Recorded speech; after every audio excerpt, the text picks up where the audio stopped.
তখন রাসূলুল্লাহ সাল্লাল্লাহু আলাইহি ওয়াসাল্লাম বলছেন যে ইত্তাখাযু আহবারহুম ওয়া রুহবানাহুম আরবাবা মিন দুনিল্লাহ, তারা আল্লাহকে বাদ দিয়ে তাদের ধর্মীয় নেতাদের রবের আসনে বসিয়েছে। তখন আদি বিন হাতেম রাসূল সাল্লাল্লাহু আলাইহি ওয়াসাল্লামের নিকট এসে বললেন এই আয়াত শুনে যে ইন্না লাসনা না'বুদুহুম, আল্লাহ রাসূল আমরা তাদেরকে তো রব মানি না, ইন্না লাসনা না'বুদুহুম আমরা তো তাদের ইবাদত করি না। রাসূলুল্লাহ সাল্লাল্লাহু আলাইহি ওয়াসাল্লাম বলেন আলাইসা ইউহাল্লাল্লাহু মা হারামাল্লাহ ফাতুহিল্লুনা, আল্লাহ যা হারাম করেছেন তোমাদের নেতারা যদি তা হালাল করে তোমরা কি মেনে নাও না?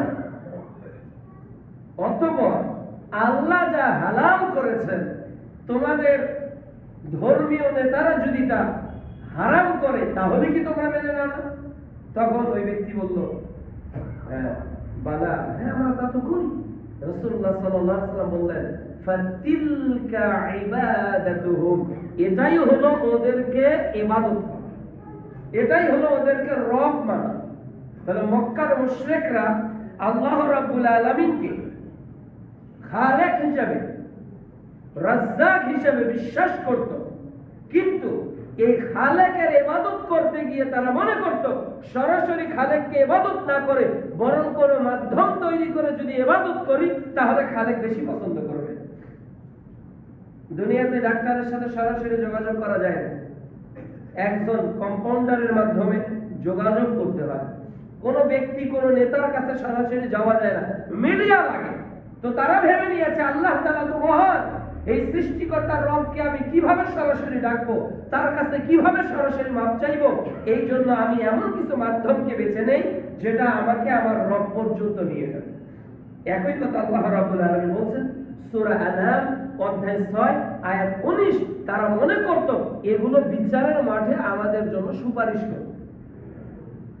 মক্কার সেই মুশরিকদের জাহিল বিশ্বাস। আর বর্তমান আমরা যদি মনে করি মুহাম্মদ সাল্লাল্লাহু আলাইহি সাল্লামের যে উম্মাহ, তাদের এই ক্ষেত্রে অনেকের বিশ্বাস কি এমন নয় যে আল্লাহ তাআলার নিকট কিয়ামতের মাঠে পাপীরা কিভাবে কথা বলবে, এই জন্য তো পীর ধরতে হবে। মিলে যাচ্ছে না মক্কার মুশরিকদের সঙ্গে আমাদের কিছু ব্যক্তিদের নীতি, যারা সরাসরি আল্লাহর নিকট মাপ চাইবে না, আল্লাহর নিকট কিছু চাইবে না, এটা তরিকা ধরতে হবে, মাঝখানে একটা মিডিয়া যেতে হবে, এই মিডিয়ার মাধ্যমে আল্লাহকে পাওয়া যাবে, এই মিডিয়ার মাধ্যমে রবের সান্নিধ্য পাওয়া যাবে। এই নীতিটা 1450 বছর আগে মুহাম্মদ সাল্লাল্লাহু আলাইহি সাল্লামের নবুয়ত কেন, তার জন্মের আগে মক্কার কাফের বা মুশরিকদের অবস্থাটা ছিল, যা বর্তমান মুসলমানদের অনেকের বিশ্বাসের মধ্যে এটা যুক্ত। দ্বিতীয়ত, মক্কার লোকদের ধর্মীয় আরেকটা নীতি ছিল, সেটা হলো তারা কেবলমাত্র ওসিলা পূজা করতো না, বরং তারা মূর্তি পূজা করত। এবং বলতে গেলে তাদের আকীদা এবং সংস্কৃতিতে সবচেয়ে বেশি যে জিনিসটা প্রভাব বিস্তার করেছিল সেটা হলো মূর্তি। তারা মন চাইতো একটা মূর্তি তৈরি করে নিত। কাবা ঘরে একটা না, দুইটা না, তিনটা না, 360টা মূর্তি চতুর্দিকে কে তৈরি করেছিল? মক্কার মুশরিকরা তৈরি করেছিল। এই মূর্তি কেন তারা তৈরি করেছিল? তাদের উদ্দেশ্য ছিল মূর্তির মাধ্যমে আল্লাহর কাছে যদি যাই তাহলে আল্লাহ আমাদের কথা, আমাদের ডাক তাড়াতাড়ি শুনবে। নাউযু বিল্লাহ। আমরা কি মূর্তির কাছে যাচ্ছি না? আমরা কি কবরের কাছে যাচ্ছি না? আমরা কি খানকার কাছে যাচ্ছি না? আমরা কি দরবারের কাছে যাচ্ছি না? তো দরবার আল্লাহর নিকট যাওয়ার আগের স্টেশন, পীর আল্লাহর নিকট যাওয়ার আগের স্টেশন, অমুক বুজুর্গ আল্লাহর নিকট যাওয়ার আগের মাধ্যম। এই ধারণা করাটা এটা কোন যুগের ইতিহাস? আইয়ামে জাহিলিয়াতের যুগের নাকি রাসূলের যুগের? এটা আইয়ামে জাহিলিয়াতের যুগের ইতিহাস, যখন নবী নবুয়ত পায়নি, যখন নবী পৃথিবীতেই আসেনি। সূরা মাইদা অধ্যায় 5 আয়াত 50 আল্লাহ বলছে আফা হুকমাল জাহিলিয়াতি ইয়াবগুন, তারা কি জাহিলিয়াতের বিধান কামনা করে? প্রিয় নবী মুহাম্মদ রাসূলুল্লাহ সাল্লাল্লাহু আলাইহি ওয়াসাল্লাম আগমনের পূর্বে মক্কার লোকেরা এইভাবে মূর্তি তৈরি করত। এই জন্য তো রাসূল সাল্লাল্লাহু আলাইহি ওয়াসাল্লাম বলেছেন যে লা ইয়াদখুলুল মালাইকা বাইতান ফি কলবিহি ওয়ালা তাসাউইর, ওই ঘরে রহমতের ফেরেশতা প্রবেশ করে না যে ঘরে ছবি আর থাকে, মূর্তি থাকে।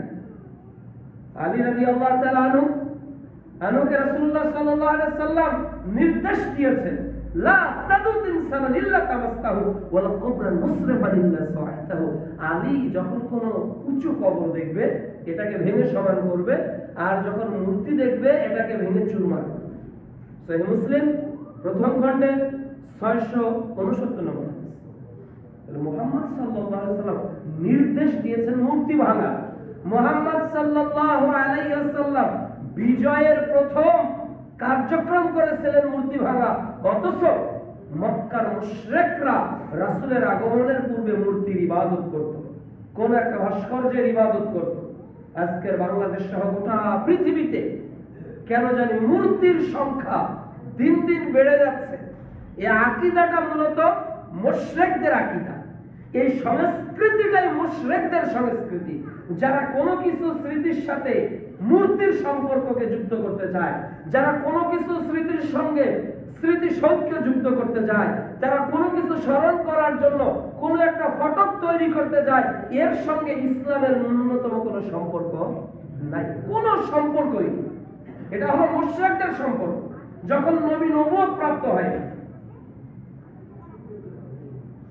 তৃতীয়ত, মক্কার লোকদের দাবি ছিল। কি কি দাবি? কোরআনে অনেকগুলো দাবির কথা এসেছে, হাদিসে এসেছে। যেমন তিরমিজির প্রথম খণ্ডের 884 নম্বর হাদিসে তারা যে দাবিগুলো করত, এক, তারা নিজেদেরকে ইব্রাহিমের একনিষ্ঠ অনুসারী হিসেবে হানিফ দাবি করত। মানে একনিষ্ঠ, হানিফ মানে একনিষ্ঠ, যে আমরা হলাম ইব্রাহিম আলাইহিস সালামের একনিষ্ঠ অনুসারী। ওই যে ইব্রাহিম আলাইহিস সালাম চন্দ্র দেখলেন সূরা আনাম অধ্যায় 6 আয়াত 75, 76, 77, 78, নক্ষত্র উঠলো, তিনি বললেন হাদা রব্বি, এটা আমার রব, নিভে গেল। এরপর চাঁদ উঠলো, হাদা রব্বি, এটা আমার রব, এটা নিভে গেল। এরপর সূর্য উঠলো, হাদা রব্বি হাদা আকবার, এটা আমার রব, এটা সবচেয়ে বড়।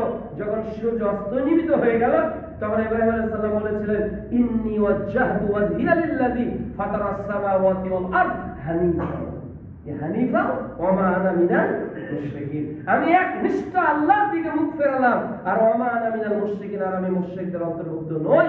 এই কথাটা কে বলেছিল? মক্কার মুশরিকরা, যে আমরা হলাম হানিফ, আমরা হলাম ইব্রাহিমের একমাত্র আসল অনুসারী, খাঁটি। দ্বিতীয়ত, তারা বলতো আমরা হলাম আহলুল্লাহ, আমরা হলাম আল্লাহর পরিবার, মানে আমরা আল্লাহর সবচেয়ে কাছের মানুষ। কেন? বাইতুল্লাহর ওরা ইবাদত করে, এজন্য ওরা হলো আহলুল্লাহ। আবার বলতো আহলুল বাইতুল্লাহ, আমরা আহলুল বাইতুল্লাহ, মানে আল্লাহর ঘরের আমরা পরিবার। আল্লাহর যে ঘর, এই বাইতুল্লাহ, এই ঘরের পরিবার হলাম আমরা। এটা ছিল তাদের দাবি। অনুরূপভাবে হুমুস তারা দাবি করত, কানিতুল্লাহ তারা দাবি করত। এইভাবে তারা আল্লাহকে একনিষ্ঠ অনুসারী, কেবল আল্লাহমুখী, এইভাবে নানা দাবি করত। মক্কার মুশরিকদের সঙ্গে আমাদের দাবি যদি একটু মিলিয়ে দেখি, আমরা রাসূল সাল্লাল্লাহু আলাইহি ওয়াসাল্লামের এই সিরাত কেন আলোচনা করতেছি, যাতে আমাদের গ্যাপগুলোকে আমরা চিহ্নিত করে ওমিট করতে পারি, ইরেজ করে ফরম্যাট দিয়ে আমরা আমাদের জীবনে রাসূল সাল্লাল্লাহু আলাইহি ওয়াসাল্লামের আদর্শের প্রতিচ্ছবিকে জীবনে বাস্তবায়ন করতে পারি। আল্লাহ যেন তৌফিক দান করেন।